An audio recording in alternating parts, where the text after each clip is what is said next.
In this episode... I don't care what you say, James. I'm not doing the podcast. Why? I'm not. I don't care. You hold my number up on a board. You can do whatever you like. I'm not doing the podcast. If you get told to come in, you're fucking coming.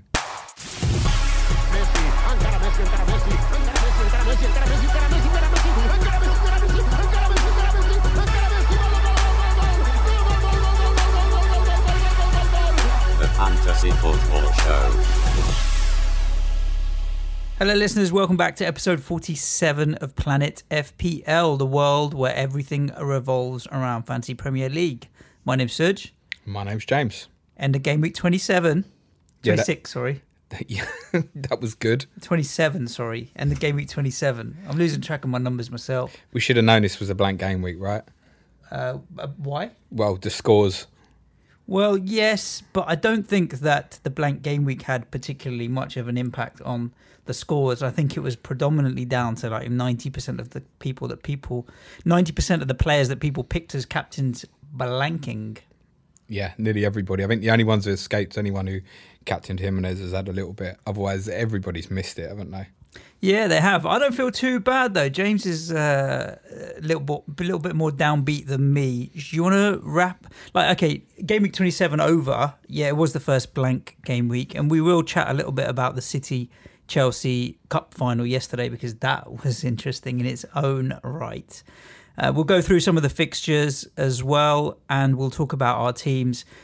Injuries have thrown up a few spanners in the works. More than just a few, mate. The fixture announcements have thrown a few spanners in the works.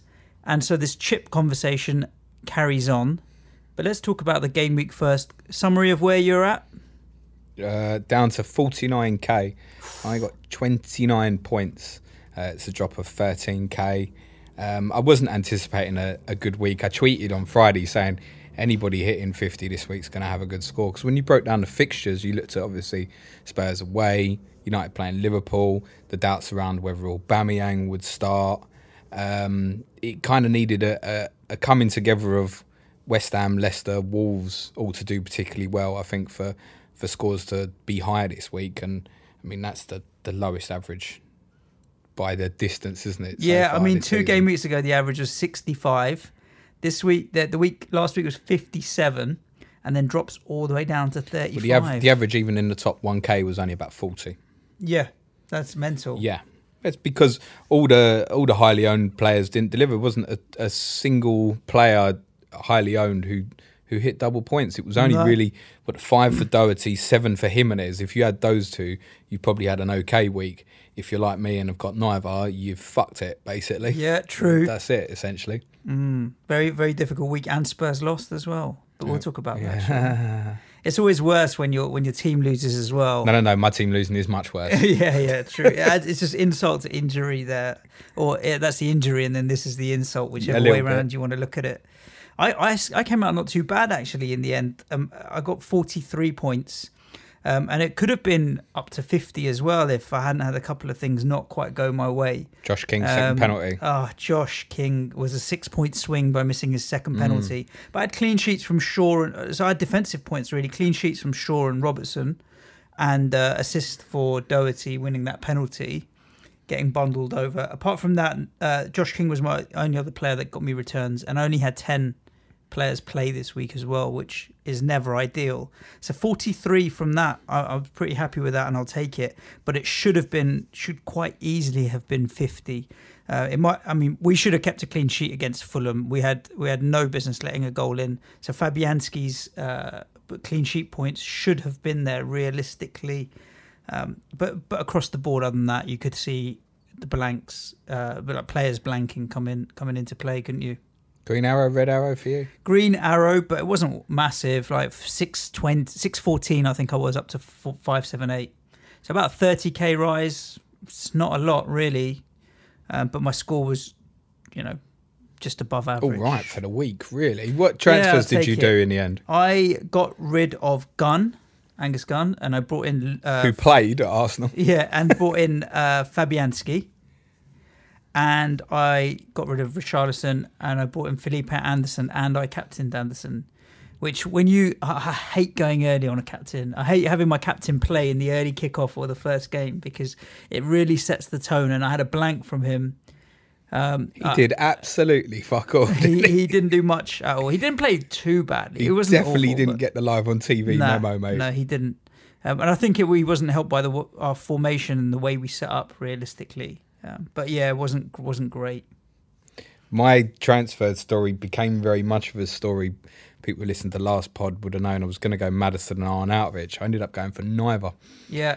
The main reason was on Thursday, I got home and I found out that Maddison was a doubt, so that put that off. Yeah. I went to bed Thursday night and I decided I was going to go for Anderson and Arnautovic. Yeah. Which felt absolute madness to be adding 2 West Ham attackers. But I decided the longer I got into Friday, I decided that's the way I was going to go. Then Aaron Wan-Bissaka. Oh, yeah. Injury, I think, blew a lot of people into a lot of last-minute panic. For me, I felt it was a necessary change because holding Trippier as well, I suddenly was looking at a position where I obviously wasn't sure if Trippier was going to play, and he didn't. Where I was suddenly looking at being down to 10 players. And for me, for someone who didn't have any Man City players, I thought that was unacceptable. So obviously, my first choice would have been go to Chilwell, also doubtful. Then I ended up in a position where I narrowed it down to 3. So it was going to be Pereira, Steve Cook, who played every minute for Bournemouth, didn't play at the weekend, or our old friend Jamal Lascelles. And of course, out of the 3, the only one who would have got any points is our old McDonald's friends, Lascelles. Yes. Pereira returned a nice 0. That's the way I went. And I also bought Anderson. I captained Son. And now I was definitely going to roll. I was sitting there thinking yesterday, watching the games, no matter what happens, I am definitely rolling a transfer this week. And now Firmino and Rashford look like they're going to be out. Plans are changing again. Yeah. I think in that little stint, you've pretty much summarised most of the big injury doubts that have crept up in Firmino, Rashford, Wan-Bissaka. A lot of people still holding on to. And now the City boys are back. But I mentioned it to you on when we were chatting yesterday on WhatsApp that if of all the times to go to City, I'll take this because they've just come off the back of the high of a cup win and played a full 120 minutes plus penalties. So they'll obviously be in a celebratory mood after winning the cup final. So maybe, just maybe, there might be a chance that the emotional high You mean come for down. West Ham? Yeah, for Not us. in terms of buying their players. No. I'm talking about for West Ham as a team. I don't think you can What? buy a City now this week. No, I wouldn't buy City, but I feel like this is of all the game weeks that I would want to go to City and play them. This is it. Like, Yeah, they've just I agree. played 120 minutes. They've just won a cup, but at the same time, they're still a point behind Liverpool, and they need to win this league as well. So, thoughts on the quadruple? Yeah, possible. I really feel it's possible for a number as well. of reasons. One, the only team really you could see beating them in the FA Cup is United, or if Wolves got through and really caught them on a good day. I mean, Watford and Palace are both decent sides. I guess it could happen, but you wouldn't fancy it if it was a one-off game at Wembley, would you? With mine switched on, I couldn't see and it. especially if it was a derby against United, I think City would bring their A game. I think City's injuries now, so obviously Fernandinho, Laporte possibly. and Laporte also is going to be out for a while. Probably the pair of them we might not see again until possibly April, I've heard. So they're going to be out for a while. Fernandinho, we know they've really struggled without over Christmas. Yep. I do still make them slight favourites to win the league, but I think Liverpool have got a run of 4 fixtures now. If they win all 4, they're going to be in a very, very strong position. Correct. In terms of the Champions League, I don't think there's a real outstanding There's team no this favourite, year. is there? Maybe PSG, you might say. I mean, Atletico are always strong. Juve. Barca and Madrid, obviously, they're all good sides. Bayern haven't had the best season, but they're still strong. They're all strong sides. Obviously, City and Liverpool could meet each other, would be very interesting. Don't forget City, the other City would North certainly, London club are still in it. Yeah, we. I'll tell you what, we've got more chance of winning that than the 0% chance of saying everyone winning the Premier League. After this weekend's defeat, I think, I'd go to. I went from 10%. I'm going from 10% to 0. He's 0. I've told you all along, it's 0% chance of Spurs winning this league. Should we talk about some of these games? Yeah, let's run 2 through games them. on a Friday night is unusual, but it was made an interesting change to the usual schedule, let's say. I don't know if it in a positive way or a negative way, to be honest, because I found it weird only having 2 games at 3 o'clock on the Saturday. By contrast, I was like, this is weird. You're not really keeping in touch with loads of stuff going on all over the place. It's literally just 2 games. But Watford handed Cardiff a new one, let's be honest. Very much so. Delafeu is a very, very good player, and he's playing out of position as a forward, classified as a midfielder. If you had him, credit to the 1.8% of people that did. Yes, it's now about 2.2 or 2.3%, I believe. Highest scorer in a single game week so far this season. Unusually clinical, Delafeu, because quite often he gets there. And he thinks about it too much, but his finishing was so clinical. He's more of a creator than he is potentially a finisher as well, on the whole, as a number 10, but very, very good. And 2 for Troy Deeney. As much as I dislike him, I'm not going to take that credit away from him. 2 goals and an assist. So anyone that had those 2 did really, really well. As usual, there's always some guy that sets up a free hit team just to get top over Friday night and ended up with 89 points. But captained Delafeu and had Deeney. Yeah, I've seen a triple captain on Delafeu as well. I have seen it. I don't know what possesses this or how it fucking happens, or if people just set up 20 new teams every week and think, you got the usual one. I think the team of the week was all players from Friday night, weren't it? They were just hammering into it, hits of 10 plus hits and stuff.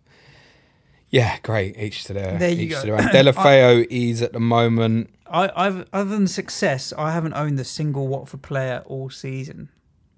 And it's bizarre because they've done well. You had Will Hughes for a while. I did have Will Hughes at the start, yeah. Hughes did pick up an assist at the weekend. But, I mean, Watford, it's strange that Watford have done well this season, you'd say, overall, right? Absolutely. They're scoring goals, they've been playing well, but we haven't really piled in on them in terms of FPL assets. Well, people are piling into Delafeu. They will. Reactionary. 35,000 at time recording have so far bought him. Yeah, I think that's negligible in the grand scheme of things. Nice, easy fixture this week away to Liverpool. They also go to Man City in game week 30 as well. If you're running through the doubles, they've got Man United away, and we think there's every chance that if Watford don't beat Crystal Palace in the FA Cup quarter-final, that their rearranged fixture with Southampton will end up probably more likely in game week 35 than 32. That's because Southampton have been scheduled to play Liverpool on the Friday night now in the blank game week 33. So it's probably unlikely that Watford-Southampton will go into 32. Watford, obviously, if they do beat Palace in the quarterfinal, would have a double in game week 32. We think it's probably more likely to be the Fulham fixture than the Southampton fixture. Yep. And their other fixture in 32 is Man United away. Man United and Fulham. So, I mean, you're not going into them, mate. I don't care. No. Look, they've had an unbelievable season. They look to me right now the only team placed to obviously challenge Wolves for seventh spot. I don't know. We're not far behind. We've got a decent run. I think it's out of the three. It's out of the three W's: West Ham, Wolves, and Watford. Wolves, Watford, and the Wankers. Yeah. Oh yeah. Yeah. Cardiff, nothing to say. It's blown up on them, hasn't it? They had a good little run, a few good performances. Absolutely battered. Watford could have got more than 5 from what I've seen of the game. Yep. Yeah. And so should we move on? Yep. West Ham 3, Fulham 1. Did you watch it? Yeah, of course I watched the game, yeah. The old box. I missed the first goal. Was you late in the ground? No, I wasn't late in. I was sitting at my seat.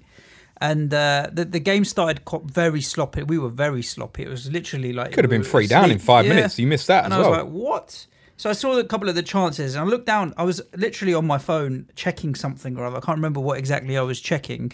And they scored. Like I didn't see it because I was looking at my phone in my hand. I was like, this is started particularly sloppy. Wake up, boys. And it didn't... even after Fulham scored, it didn't get much better for the next 5 minutes after that. And you get that feeling where you're like, come on, some days are just not your day. I was like, it's not one of those. It's not going to be one of those, is it? Luckily, we snapped out of it and came back to score, which was good. It got the 3 goals, but it wasn't the best performance. It wasn't the best game, to be honest. There's chances, opportunities, but ultimately, I think Fulham undid themselves with poor defending. The set piece defending was shocking. And they were very easy to defend against on the whole once we'd weathered that initial storm. They didn't create the most amount of chances. It was fairly kind of relaxed. So very steady performance. And I know it was only late on that we sealed it with a 3-1, but Anderson didn't do much. I know people are going to be asking about West Ham assets. Anderson didn't do much. Lanzini coming back was very interesting. Big bonus, top talent. Massive. He just like can pass the ball and it gets to the destination that Not he used to intended that, are it, you? and you're like, whoa. Why does everyone else struggle so much? We seem to always want to play the Hollywood pass at the moment, which is like trying to thread the through ball or down the line, and it never makes it. You've got some Hollywood players if they're all fit We always, now, actually. that's what we do. But walking to the ground with my brother, I was like, our bench today is Nasri, Lanzini, Arnautovic, and Andy Carroll. I mean, it's not a bad attacking bench options to come off the bench if you want. So it wasn't bad. I think the problem for West Ham is a formation again. We played Rice and Noble as holding midfielders, Antonio and Anderson as wingers, and it leaves Snodgrass in the middle. And then Snodgrass doesn't know, is he one of the three with Rice and Noble as a three-man midfield, or is he one of an attacking three with Anderson and Antonio behind the striker? And he ends up in a no-man's land. So we really need Snodgrass to be a winger and be pushed to either side, and Anderson or someone else in the middle. 4-2-3-1 rather than a 4-3-3. And Chicharito is not a lone front guy. He's too little. I want you to give some credit to Antonio, mate. Yeah, he's playing well. He's still quite haphazard and a bit clumsy sometimes, but he's getting better and better. His pace you can't argue with, and strength. And he's doing well. If Lanzini comes back in the team, who's most likely dropped? Do you think it's him or Snodgrass? Snodgrass. So Lanzini plays at 10. No, Lanzini plays at 10, Anderson on the left, Antonio on the right, and Arnautovic will be coming back in up front. Did you know your team before an hour before kickoff? Because I did. No.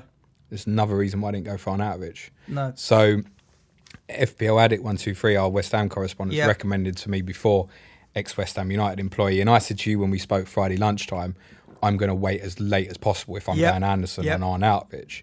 And it kind of got leaked about 20 minutes before the deadline that Arnautovic wasn't starting. So I didn't tweet it out and share it because I didn't know how reliable the source was, but it looks like it is pretty reliable, and there's every chance going forward, which will be important if you want to buy West Ham players on the day on 31, that you'll get news first, because obviously West Ham are a 3 o'clock kickoff, deadline's 2 o'clock. Yeah. So there's every chance you will I get bought that Anderson, and you were looking at Anderson and Arnie. For me, it's still Arnie is the better option. I mean, when he came on, live wire, hit the bar, pulled some saves out of the keeper. So yeah, I mean, Arnie's going to be replacing Chicharito as long as he's fit and ready to go on Wednesday at City. You think he'll play at City? I think so. Yeah? What was the crowd reaction like to him? Good. Yeah. And the vibe was good. I mean, it was overshadowed with Lanzini coming back. The crowd reaction to that was obviously even bigger. Really good to see him back. Yeah, I like him. He's a very good footballer. Not a consideration for FPL yet, but you never know. He might end up being a cheeky little differential. I mean, he could be an amazing differential on 31. Yeah. What's he priced at? 5.5, I think he was a striker. No, I don't know. I'd have to have a look. I'm going to pull that information out. And while I do, tell us about Burnley Spurs. Do I have to? Yes. First thing, very importantly, full credit to Burnley. Deserve to win. I think Wood and Barnes, particularly Barnes for me, because he's cheaper, are absolutely worth looking at the moment. For me, it's probably a no-go at the moment because I'd feel compelled to play. It's in that price bracket, I say so often. If I've got Ashley Barnes, I'm going to feel I want to stick him in. And I don't know, with some of them fixtures coming out, I've got Liverpool away coming up. I don't love their 31, 33 fixtures, Leicester at home, Bournemouth away. But they could do. I think Ashley Barnes particularly will end up in a lot of teams that are running through the 2 blank game weeks. And defensively, they're very good now that Heaton's back in. You can tell the effect it's having, particularly on Tarkowski and me, who don't miss anything in terms of blocks, aerial duels. They really are an uncompromising, old-fashioned pair. But Tarkowski's a good footballer. They've only kept 2 clean sheets in the last 10 or 11 games. It's not like they're locking teams out. No, but they're scoring goals, aren't they? I mean, they are. So defensively, though, you're not going to be picking up clean sheet points. Barnes is having a good run. Yeah, but it's much better. It's the confidence that Heaton is giving that back four, which I think is then giving confidence to the whole team. There's a massive difference in the Burnley that I saw at Wembley in December to the Burnley that I've seen recently. So at Wembley, although we beat them 1-0 with a very late goal, they offered absolutely nothing. They played 5-4-1 and just weren't interested. After we equalised and made attacking changes like dropping Ericsson deep on Saturday, they still had the best chances afterwards, Burnley. They sensed that it was, okay, we're going to try and win this game. And I think that's admirable because most teams actually would get pinned back by us. But they brought on Goodmanson and Brady into the game, who Goodmanson particularly was effective. They're a good side. They've put a great run of results together that they needed to. I think they've got more than enough about them to feel that they'll be safe. They've still got work to do. Yeah, no doubt about it for me. But they're just a really difficult side to play against. And I don't mean that to come across disrespectfully, but they just don't give you space. You're never going to get in behind them. So a lot of people Son was ineffective. Son's been getting in behind teams week after week. That chance was never going to come up against Burnley because they do sit deep. They are happy to let you have it. But I think they progressed from the side that was scrapping wins last year in terms of how they try to play. They do try and play some good stuff as well. And I think I liked McNeil, played really well off the left. And they've got options in the wide position, and the front two are playing really well. Cork and West would give them good balance in the midfield. They're a decent side.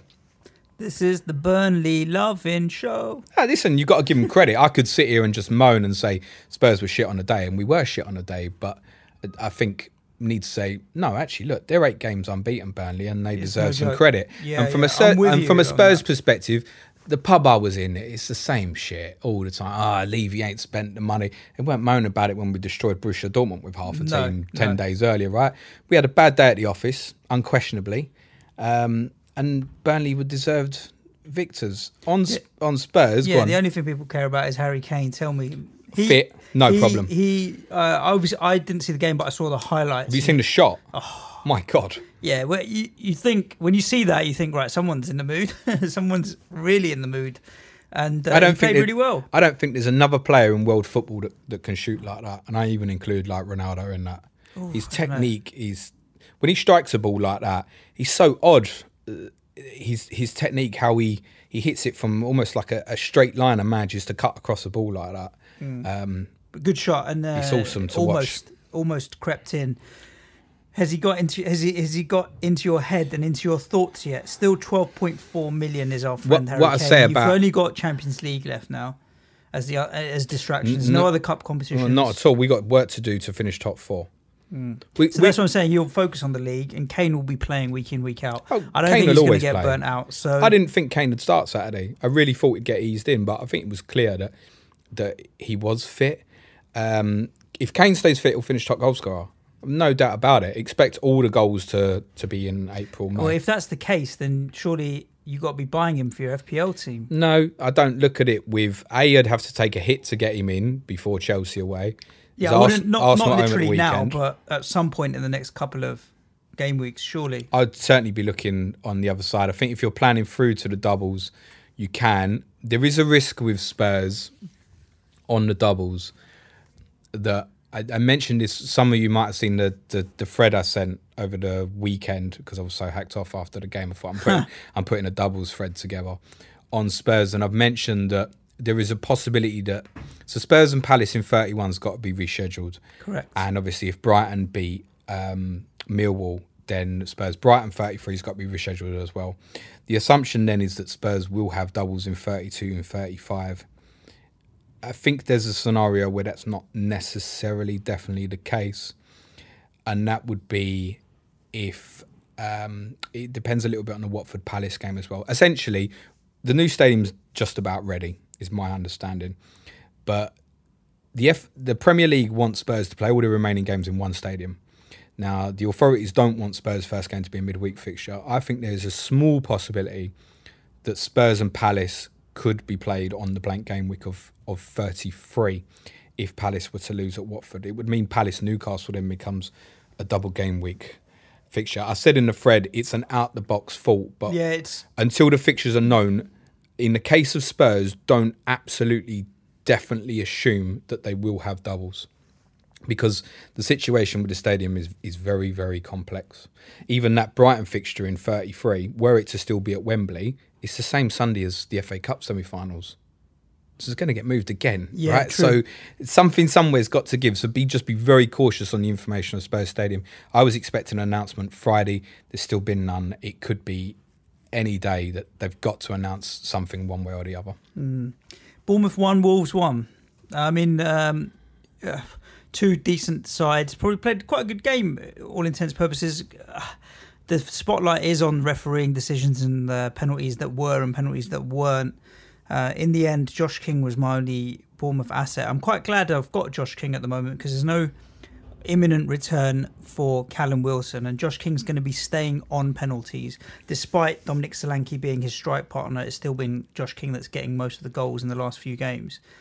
Josh King for me is a hold until game week 31 and 33 where Bournemouth are playing, and 6.4 million. I don't think he's a bad shout. Yeah, you're not going to move away. No. It's an interesting one, this, because for a lot of people taking my chunky chip strategy, Yep. the obvious movement is Wolves to Bournemouth in game week 30.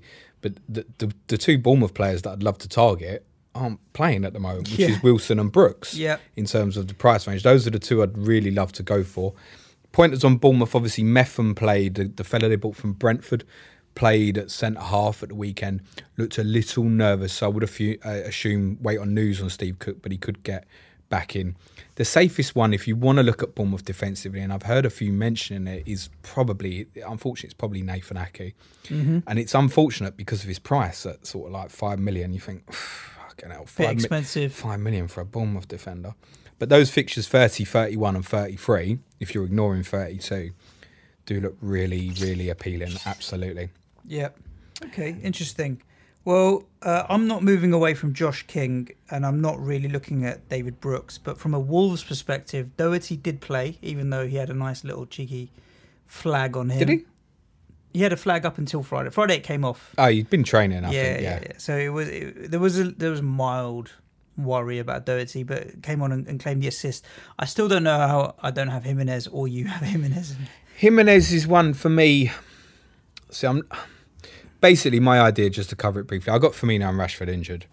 Yeah. My priority will be to get rid of Firmino. Although obviously Liverpool playing 31, you'll know I was going to make the move Firmino to Aubameyang before Arsenal played at Huddersfield. So I have no qualms about making that movement and then probably going Alexander-Arnold for 31. That's fucking... Someone's tried to get in the door and it's thrown my phone. Yeah. What was I saying? Firmino to Aubameyang. So replacing Firmino. Yeah. So Jimenez is the obvious one. You look at the next two, Huddersfield away, Cardiff at home, and you think, why am I killing myself? But it is a 6-7. It is a 2 week. He's coming up to close to 7 It's million. but you look Huddersfield away, Cardiff at home. You think, am I being stupid to myself?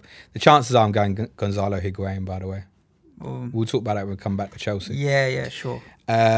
Wolves on the doubles. We now know that the United fixture will be in 32. I think we can safely assume that Wolves and Arsenal will now go into 35, which obviously importantly means Arsenal, we talked last week about the transition smooth between 32 and 33.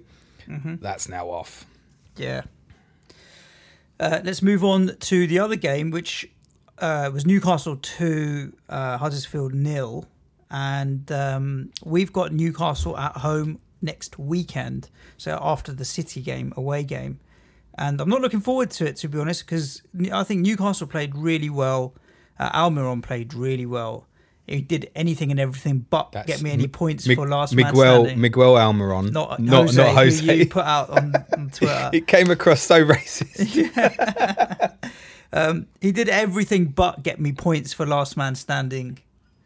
Because I went with Almiron, you had no returns from Ericsson. Yeah, but you still won. Oh, did Ericsson get yellow card? No, clean sheet, innit? Oh, yes, lovely. I didn't check properly. He played really well. Yeah, he absolutely that lively. chip of the keeper, that would have been the stuff of legends if that had gone in. Confidence. One-touch passing. Rondon looks a different player to the start of the season. I think prior to this game, was it 10 points in 15? So is it now 13 out of 18 Newcastle have picked up? I don't know, but they're on a run, mate, and they're playing well. I think next week at the London Stadium is going to be a very tough game. And if you are considering Newcastle assets, I think they're creeping up in my consideration at the moment. Yeah, I think the first thing to say is obviously caution on Newcastle because they have just played the worst team in the league who had 10 men for 70 minutes. But it's their stats leading up to it, you know? Yeah. But that said, there was a vibrancy about Newcastle. The one thing that was noticeable to myself was how many times they had runners in behind. So Almiron, obviously, Rondon in behind, Perez. support from Longstaff and Hayden. The one I really want to mention, yes, was Ayoze Perez. Because I think the main beneficiary of Almiron and what clear now, having watched him properly, is he's got ability. And he can pick a pass and he likes to run beyond. I think the beneficiary might be Perez. But that said, they obviously now play Burnley tomorrow night on Tuesday. Yep. And Burnley ain't going to give them that space in behind, I'm telling you. No. So different problems. That might be a fixture that would possibly benefit Rondon more. But I think in the next few weeks, Perez has a spell like this every season where suddenly you afterwards you'll be like, oh, fuck, Perez has scored 4 in 5 and you've missed it. Yeah. That might be about to happen. The boys on Match of the Day were talking about, I think Perez has played the most minutes under Rafa Benitez of all the Newcastle squad. So he's clearly a favourite of the manager. I didn't watch Match of the Day, to be honest. Yeah. No. There was. I watched all the highlights on Sky. There was six games on it, but that was just one of the interesting stats that came up. Perez has played the most minutes for Newcastle under Rafa Benitez, so he's obviously a favourite of the manager to be getting that. Or they've had so many injuries elsewhere that people just can't get on the blooming pitch. I was looking at Lascelles, but I don't think I'm going to be going with Jamal Lascelles. I think it was do it then before the weekend, exactly. wasn't it? Just on Hayden and Longstaff. Longstaff played really well again. At the moment, the two of them are securing there at very budget options at 4.5. I would have thought if it comes to it at the moment, Longstaff, despite being the kid that's come through, is probably the safer choice. Let's talk about Leicester. Leicester won. Crystal Palace shitloads. Claude Puel's gone. I had to scan through our Twitter feed and the Twitter questions that were coming through. And people were like, who's the best Leicester asset to go on now? You just picked one up. And some people are like, is it worth double Leicester, triple Leicester? And I had my head in my hands. I'm like, I ain't picking up another one. Who are these people that want Leicester assets right now? I mean, Harvey Barnes got an assist, so yeah, he's been in and around the talking points for a lot of people as potentially an enabler or a budget option, but he's still as expensive enough that you'd want to play him week in, week out. I'm not. I don't see this new manager bounce. I don't know what's going to happen at Leicester, but I don't trust them enough. Same bracket as Arsenal and Chelsea. Not for me at the moment. There's no one there that stands up. Leicester would be better off not appointing someone till the summer now. Agreed. I would think, unless the person that they definitely want is available now. Well, there's the two that are top of the list. Brendan Rodgers is high up on the list. He ain't going to walk out of Celtic now. Not at with this only stage. 10, 12 games in the to summer, go, he of probably course. would. Not at this stage of the season. Yeah, exactly. And the one who is available is Davy Moyes. I'll leave off. You don't think Leicester will go to David Moyes? No, I don't. I'm going to give Leicester some credit and say they're not like that. No. So then we don't. You're know upset who's that gonna I've be just on. slagged off David Moyes. Yeah, aren't you? I've got no problem with David Moyes. I think he's all right. Yeah, I think he is all right. I think Leicester, in their vision, in their own world, believe that they can push for the top 6. I don't think Claude Puel should have got sacked, if I'm honest with you. I think Leicester's results are worse than their performances in the direction they're going in. They're going to be that mid-table around 9th, 10th, whatever they are this season. Do you know what I think really did it for him was the Newport FA Cup game. I feel like people are still clinging on to why didn't we play a full-strength team and win that? And then 5-6 games later, it's come back to bite him in the bum more than anything else. Do you know when Leicester last won a game of football? I have no idea, to be honest with you. New Year's Day. Yeah, it's been a while. It's March on Friday. Yeah, true. That's not acceptable. No, but they haven't been that bad. They haven't been awful. No, so I think we all gave them some grace with the Liverpool, Spurs, Man United fixtures, didn't we? Yeah, but then and they deserve it. Now you've got to go and do the business against Palace. And it just got exposed chasing the game late on. There was a lot of Leicester players, I think, down tools, and when that happens, Very position's difficult. untenable for the manager, mate. Very, very difficult. I think Puel that hasn't come off this in the worst possible way that he could have, and so be it, you know. So you're not looking at any Leicester assets, neither am I. You've got Pereira, who's still not bad. No, so I mean, there's no point regretting the fact I went Pereira. I really wanted to go to Chilwell, but I needed a playing defender at the weekend, and it got me a big fat 0. I certainly wouldn't add another one to that. The only one I would be considering at this stage is James Maddison. I think you don't know who's going to be picking the team in 4 days. We know, obviously, it's Adam Sandler and someone else, isn't it, picking the team against Brighton. But, for example, what that means for Harvey Barnes, Damari Gray, people like Iheanacho might get back into the team. So many unknowns. I think you could be secure that Maddison will be in and around and the team. probably Vardy, but Vardy's a different price bracket and a different conversation, isn't he? With Vardy, them fixtures are too good. Yeah. He wants to get in behind, and he's not going to. And also, if you're targeting 31, who are they playing in 31? The team that ain't going to give them no space in behind, Burnley. Yeah, true. Nah, not for me.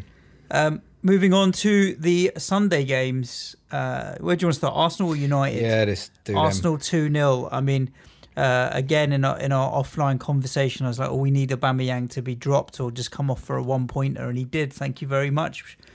Because neither of us own Pierre-Emerick I also Aubameyang. said to you that it absolutely didn't fucking matter because nobody nailed the captain choice. Very few captain choices returned. So, but Arsenal 2-0 up and then kind of easy street thereafter. Nothing really too exciting.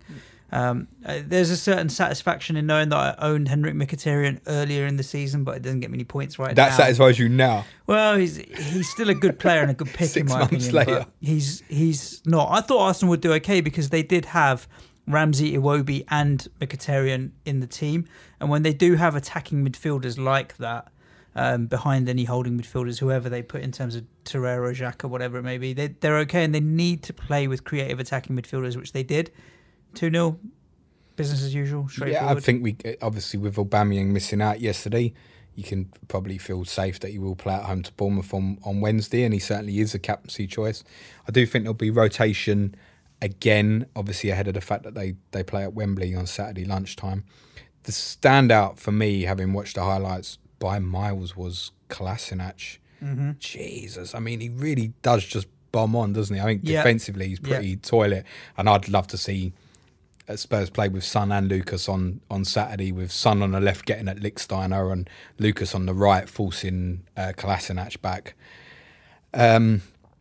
He's the one to go for, actually. If you can brave it out. He's had his blip of the own goal. But then after this fixture, it's Spurs away, Man United at home, blank, and now we know 32 is just going to be a single fixture.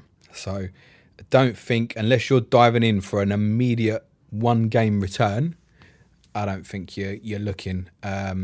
So to invest in Arsenal now, I would say no. Obviously, for those who've got Aubameyang, strongly consider captaining him on Wednesday. And then Manchester United 0, Liverpool 0. You got nothing for Southampton now. Well, Southampton encapsulated in the first Arsenal goal, where Redmond should have scored 30 seconds earlier. Yeah. And then they get punished. They're sloppy defensively. I think from what I saw of the game, worked really hard again. Tried to press similarly to how they pressed at Chelsea. Interesting that Gunn played again and obviously played at Chelsea. I don't know if there's something in that, because it's essentially as much Stevens and Gunn's Rick for the second goal as well. They need Danny Ings back fit. They have a massive game against Fulham this week, because after that, then they've got United and Spurs in a row as well. They've dropped down into the bottom three now, haven't they, Southampton? Yeah. I'm pretty sure they have. So it is very tricky. Don't see how you can look at them. And as we said, we think that their rearranged fixture against Watford is more likely to go into 35. But I don't see why you're looking at them anyway. Obviously, Bednarek is cheap as chips. 4 million at the moment. It's 4 or 4.1. Yeah. And he'll be in a lot of free hit 32 teams or teams building towards that. But otherwise, I don't really see how you can get involved in them now. I had McCarthy and Gunn before the game week, and I sold Gunn. I only need the keeper for this game week when Fabianski's at City. other than that, up until the wild card that I'm going to play in 34, I'm happy with Fabianski's fixtures. So I just needed to cover for the City game, and it's gone. It might have gone. We don't know, right? Do we? Because as soon as Gunn, no idea. I don't know if there's anything in that. Like I said, the fact that Gunn has played away to Arsenal and Chelsea, I don't. It feels like there might be something in that, but I don't know what the fuck it we'll is. see. I mean, worst case scenario, if I have to take Fabianski, who made another couple of great saves, then I'll take it against City, because he could easily be the hero that keeps them out. Let's hope. So yeah, there we go. And so United Liverpool 0-0. I think the game just was thrown off its axis by the early substitutions that needed to be made, and then kind of lost any rhythm. And if you'd offered both a 0-0 at the start, they'd probably taken it, wouldn't they? Yeah, I saw so many people probably gambling on more than 3.5 goals and a lot of goals. I that the game, that fixture, whether it's at Old Trafford or Anfield, very rarely lives up to the hype. Very rarely, because it's so tense and it means so much to the supporters of both those football clubs. The injuries definitely curtailed what looked like a promising start for Liverpool. It just took all momentum out of the game, and it became a bit of a joke by the end. Full credit, by the way, I think, massive shout out, fucking hell, mate, Marcus Rashford, and the world that he got through that game. Yeah, I think we all know that he was injured from basically first minute to last. Yeah, and kept going. Doesn't really help now though. Managed his body really well. But I think it was a massive blow for Liverpool. I mean, I know people were talking in game about obviously the way United's injuries unfolded and Liverpool should take an advantage of it. As soon as I saw the team, I thought Liverpool need to win this game with like no Matic, no Martial, no Lingard. So the pace factor other than Rashford was gone. I thought McTominay did a really good job actually, and Pereira did okay when he come on as well. Liverpool were content, I think. I think it was more about don't lose a sloppy goal to a set piece and stuff, because it was the only way it looked like United could hurt Liverpool by the end of the game. But I think, Salah was very quiet. Mane was bad, as good as bad. He was nothing better than that.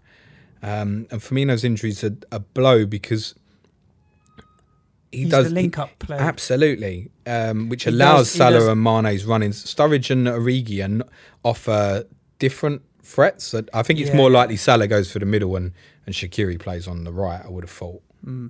It'll be interesting to see what happens. But yeah, based on the injuries, you would think that Liverpool should have won it, but they're better off taking the point and the clean sheet than a defeat. It's not a bad result. So not at all. And I mean, they're a point clear, right? What do you think about OGS? Are they going to, off the back of that, tactically set the team up well? Is he proving himself now to potentially be the long-term manager, because he's now got a result at your place? He's got a result against Liverpool in terms of a draw. The test will be if they can turn over the deficit with PSG, but I mean, that's going to be very difficult. They won't turn that around against PSG. No, it's going to be too tough now. But they can give the FA Cup a good row and go, and they can obviously have, they should really, if you look at the squads, if you look at Spurs' difficult fixtures, and if you compare them to Chelsea and Arsenal and the momentum that United have, then United should finish top 4. But the problem is now, I mean, Palace away is a difficult fixture, right? And they look decimated. So those who have the ones that are fit have put in a hell of a leg shift yesterday. You think about the way, obviously, Palace can counter-attack with Zaha, Townsend, and now Batshuayi as well. That's a very difficult fixture for United. Interesting. Let's touch on... But yes, I think he's put himself in for the job, definitely. Yeah, for sure. Let's touch on the Carabao Cup final, just with the context of what it may mean for FPL. And then we'll talk a little bit about chunky chips or cheesy chips, just to give people an overview of where things may have changed with chip strategy. And then we're going to be out of time, mate. So, Kepa. I got my head in my... everyone's thoughts are now for Sarri, right? Like, he's doing what he can, and if your players are mutinying like that and not listening to you, he did go out in the media. Is that what you saw it as? I think Kepa was injured. Sarri wanted to sub him. Kepa said, "I'm not injured. Let me stay on." Sarri wanted to sub him anyway. and then was forced not to sub him because he wouldn't leave the pitch. Okay, if Kepa had been fit and there'd been no problem, Yeah. that substitution would never have been taking place, would it? Let's be honest. I think this has been blown over way too much. Well, in terms of commentary and what people were saying, Caballero is a better penalty saver than Kepa. And obviously would have known most of the City players as well. So the talk is whether or not... I think Sarri wanted Caballero to be in goal for the penalty shootout. I don't know. I'm saying that, but I don't know to what extent. Yeah, but I do think he wanted him. Because based on his reaction, I think he wanted Caballero in goal. And Kepa wouldn't go off the pitch. You think he would have kept Kepa on? Yeah. I don't see why you would... Because he had a back injury, right? He'd hurt his back and diving. I think it's shootout. It's difficult. He'd been doubtful ahead of the final anyway. I think with a hamstring problem, possibly. And he kept putting up with cramp, is what it looked like, which is, if it was odd for a goalkeeper. But he kept holding the back of his hamstring. So I think it was a culmination of a hanging over from the injury prior to the final. Does he play on Wednesday against Spurs? I think probably yes. Kepa? Yeah. Yeah, it'd be interesting. I think he probably plays, as long as he's fit. Played it down, right? I think he's just kind of said, yeah, it was a misunderstanding and moved on. If he plays Kepa on Wednesday, that's it. Forget about it. It's done. If he doesn't, it becomes a bigger deal. Because then it's like, oh, then it's manager versus players. And I've seen this happen before. So I'm watching the game and they will, have you ever seen anything like this before? I'm thinking, yep, a couple of years ago, I was there. I've seen this before. Your goalkeeper, mate. Fabianski. I've seen this before. Okay. So I was he didn't play for us then, so... No, he was at Swansea. Yeah. I was in the away at the Liberty. People might remember Spurs were 1-0 down with a minute to go and won 3-1. And Fabianski, for most of the second half, was having a bit of a whinge and a hobble. And eventually, I think Paul Clement was the Swansea manager. They put the board up to take him off. And Fabianski done exactly what Kepa did. No, and he refused to go off. So the referee went over to Clement and Pochettino and said, like, look, he actually confirmed with Pochettino, you're right for the substitution not to happen. Pochettino was like, I don't give a fuck, it's a goalkeeper and do what they like. Yeah. And Clement was, if he says he's fine, leave him on. So this has happened before, and it blew up in Fabianski's face just the same way as it did Kepa's. I love the fact that he should have saved Aguero's penalty. Yeah. I love that. That was my highlight of the final. I mean, you like sticking the boot into Chelsea at the best of times. I love them. I just think it's fascinating. Don't worry, I'm sure on Wednesday they'll stick the boot into me.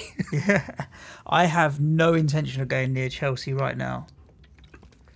And the ironic thing is they held City for 120 minutes before that, right? They played reasonably well throughout the game, a decent performance. Everything is overshadowed by this. So take this out of the equation. You might actually be considering Chelsea assets. I am. I'm likely to buy Higuain. My reasoning for buying Higuain are twofold. Because his body shape's the same as yours. Well, yeah, chunky chips. I'm sure Gonzalo Higuain likes a chunky chip.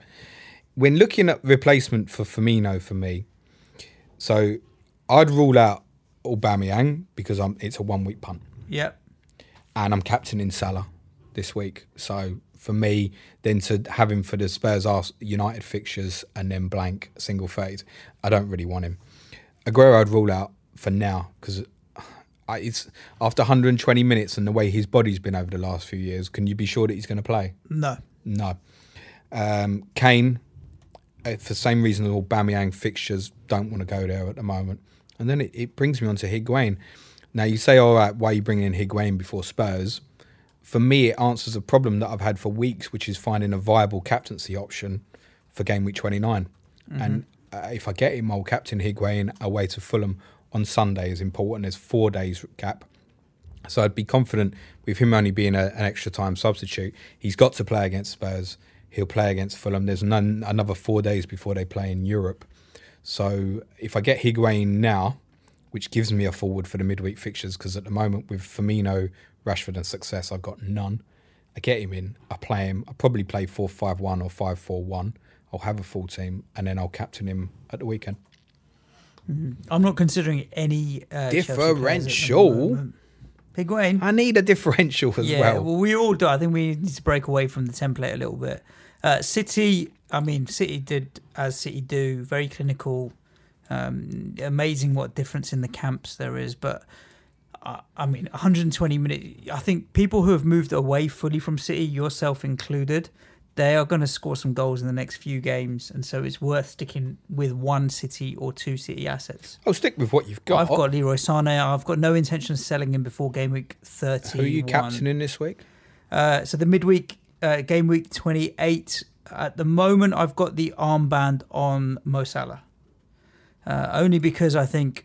Well, I originally had it on my bus team on Leroy Sané, but based on the fact that it went to 120 minutes and I'm not 100% sure he's going to play, I don't want to take the risk of putting on Leroy Sané. Sané's got to start though, hasn't he? I went with a risky... got to be a tempter. For those who have still got Leroy Sané, I think that's got to be a massive tempter. I went with a risky captain pick last week in Felipe Anderson. I don't feel like doing two in a row, so Mo Salah is probably going to be... I think a lot of us ended up with risky captain picks. Riskier. You know, Son in an ordinary game week away to Burnley is not your idea of a captaincy choice, no, is he? Definitely not. A lot went down that route. I think the appeal of West Ham playing Fulham meant that a lot of people went to Anderson or even Salah was still the most captained in the game week, but I mean, dead teams included.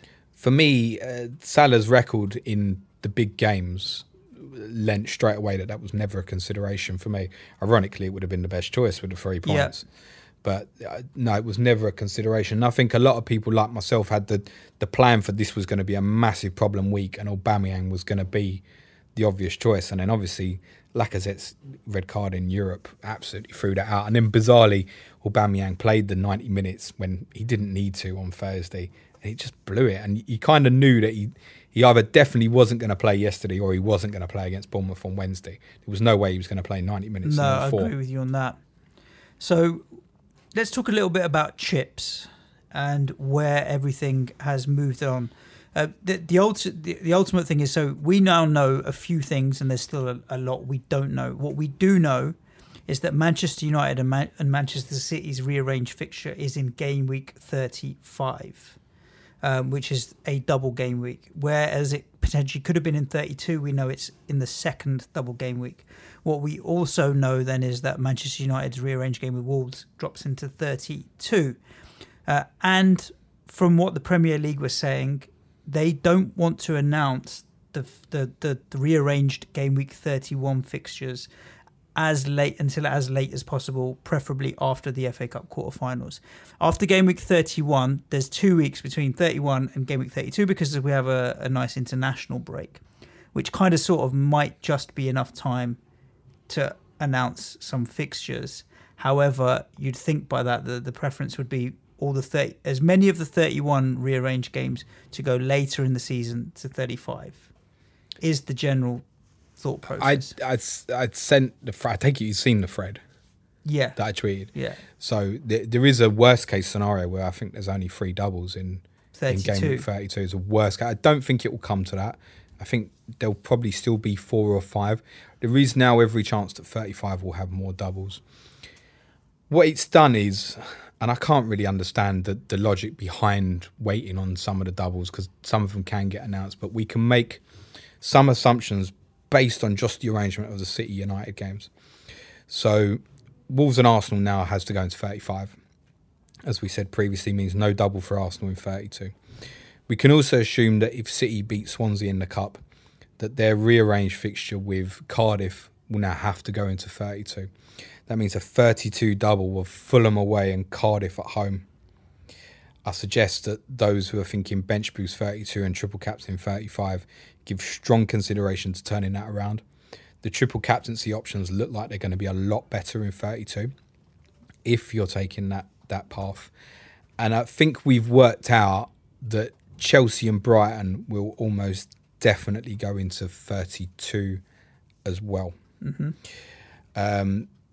There is a problem between the game weeks of 35 and 36 where the way the TV fixtures have been announced, Chelsea have got Burnley on the Monday and Brighton have got Newcastle on the Saturday. It would mean if Chelsea and Brighton went into there, one of the two teams would have to play twice inside 3 days, which during this planning process would seem ridiculous. So Chelsea and Brighton would go into 32 And there are knock-on reasons for that as well. There's the Wembley problem, because Brighton, if they reach the semi-final, their game against Spurs will have to be rearranged. It might have to be rearranged anyway. And it makes sense for Brighton and Cardiff not to be in one of the currently scheduled double game weeks if Brighton win the semi-final, because obviously they can play it on a European midweek where it's possible that Brighton's fixtures against Chelsea away or Spurs away may not be able to. Mm-hmm. So highly likely that Chelsea will now play 31, double 32 and 33. And therefore they should be a strong target if you're looking to run through. For those who haven't got a wild card or a free hit, free Chelsea is actually a must. And the fixtures aren't too bad.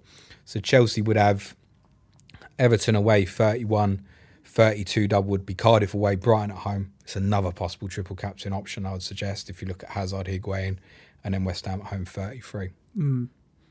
They then go into 34 Liverpool. But I think nearly all teams are going to end up with 3 Chelsea for 32. Yeah. For all the talk on chip strategies that we did last week, the reality is now that we don't know what's happening in 32. We don't know what's happening in 35. And so making a decision now on how you're going to play your chips is really, really very difficult if you have all of your chips.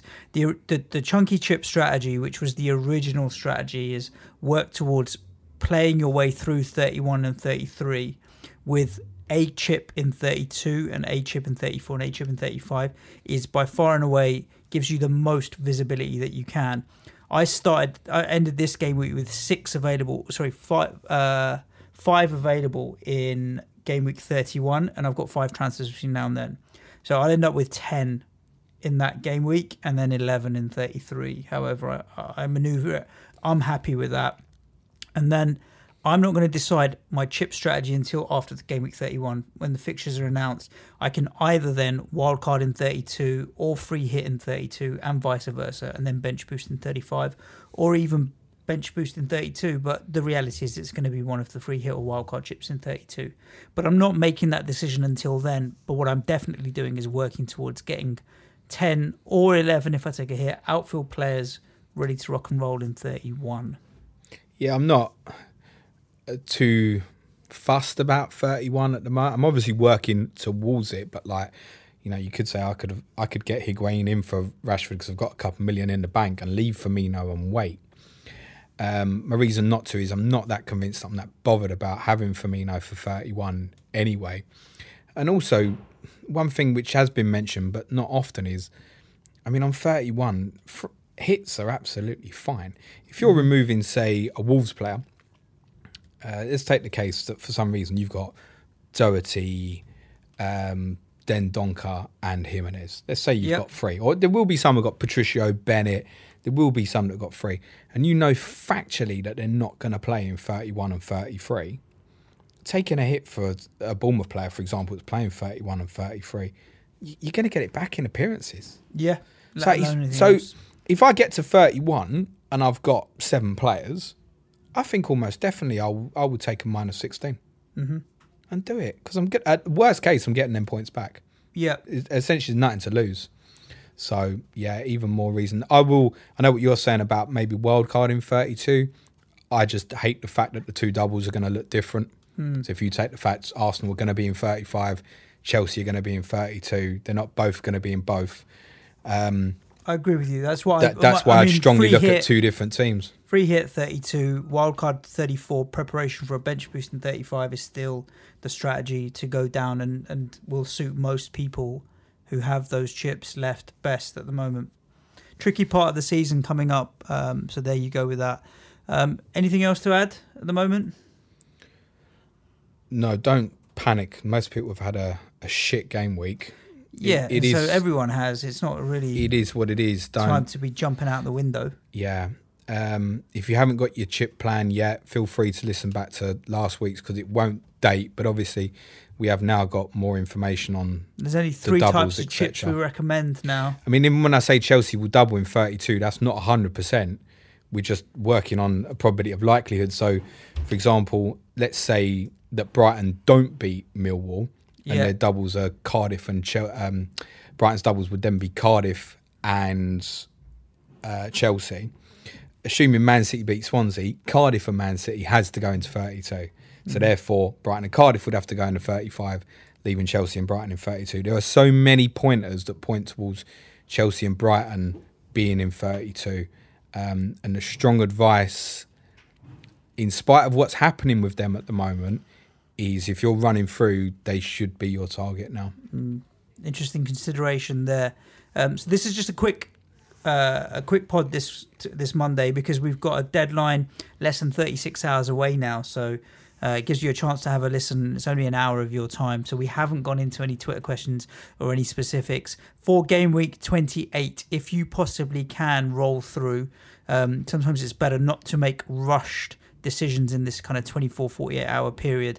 You also see a lot more rotation when the gaps between the games are not huge, and there's another Premier League weekend not so far away. So for me, I've got 11 out this midweek, and I'm going to just sit back and relax and let it happen, and see what happens and roll forward. You obviously have a couple of problems to fix, so you are going to make one of your at the moment I haven't got a forward. Yeah. I've got to get one. Yeah, exactly. So if you do need to make some changes, then obviously by all means do.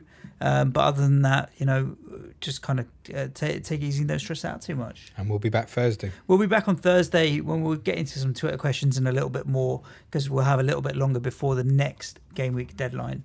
But other than that, we hope your game week 27 was good as it could be. We're looking forward to game week 28. Do share the podcast and now the YouTube channel with any of your friends, family, FPL player, and people that you know. And we're always available on Twitter at Planet FPL Pod, at Sujan Shah, and we'll be coming back. And the Free Amigos podcast with us is live. It's live now. So if you do want to know more about James and I and our lives and history and anything else, we did have a very good time with Don and Mars from the Three Amigos. Just search Three Amigos FPL on SoundCloud, Stitcher, iTunes, all the usual places. I don't know if they're on all that shit. Or just go to Twitter at Planet FPL Pod, and James has retweeted the SoundCloud. At Free Amigos FPL. Indeed. Other than that, it leaves me to say ciao for now. Cue music, man. Ciao. Good luck, everyone.